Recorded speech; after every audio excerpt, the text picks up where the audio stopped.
Hello everyone, Bob Blues around the world. In today's mini lesson, we're going to be covering an event in history that I'm sure most people have never even heard of before.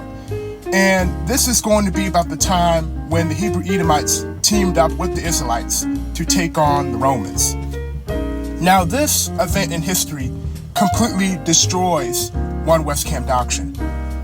And it's actually on topic with a lesson that we did earlier in the week, where we discussed the fact that spiritual ethnicity is not biblical, and that the Bible does not subscribe to the teaching that an individual can be of a certain ethnicity by spirit, but of a different ethnicity by bloodline. And what we talked about a lot in that lesson is how somebody having Edomite ancestry does not mean that they're automatically going to be wicked and hateful towards the sons and daughters of Israel. And we talked a lot about how saying that finding out that somebody's racist or that someone's hateful, and you try and say that they're racist or hateful because they have Edomite ancestry, or they're saying, they mixed with Esau and that's why they're hateful.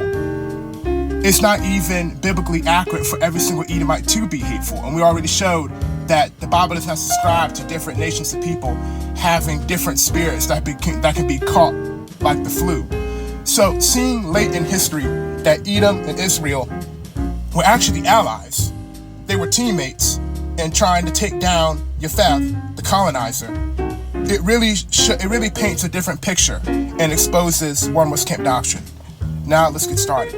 Edom, as Idumeans, and Israel, the Jews, fought together against the Roman Empire during the First Jewish War, specifically to help defend Jerusalem in between 68 and 70 CE. What do you know? The Edomites are actually helping defend Jerusalem against the invading, colonizing Japhethites. Let's keep going. Historical context. The alliance. After being absorbed into the Jewish nation centuries prior, the Idumeans, descendants of the Edomites, joined forces with the Jewish rebels inside Jerusalem during the height of the revolt. The battle. An army of 20,000 Idumeans, that's Hebrew Edomites, came to Jerusalem to fight alongside the Jewish defenders, that's the Israelites, against the Roman siege. The outcome.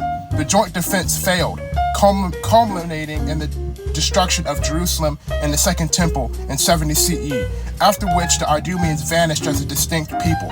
Okay, so the revolt didn't succeed, but the fact of the matter is we're seeing that the Hebrew Edomites, late in history, were actually on the side of the Israelites. So we're seeing the transition period between Japheth being the oppressor and not the Psalms 83 nations. Because the One West camps have deceived people into thinking that Psalms 83 is a future prophecy.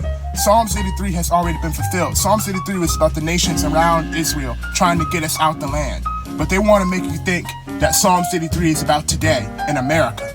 And the white man is Esau, they're saying, and Moab is the Chinese man who owns the noodle shop, and the Japanese man is Ammon, the businessman. You see, they're trying to give labels to these. They're trying to false label these nations to make them fit Psalms 83, when in reality, Chinese are not the descendants of the Hebrew Moabites, the Japanese are not descendants of the Hebrew Ammonites, and the so-called white man is not a descendant of the Hebrew Edomites.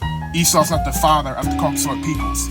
So, and then we read in Gog and Magog, we've already shown that, in all the prophecies in Deuteronomy 28 and Zechariah, the whole 9 yards, Japheth is our current oppressor.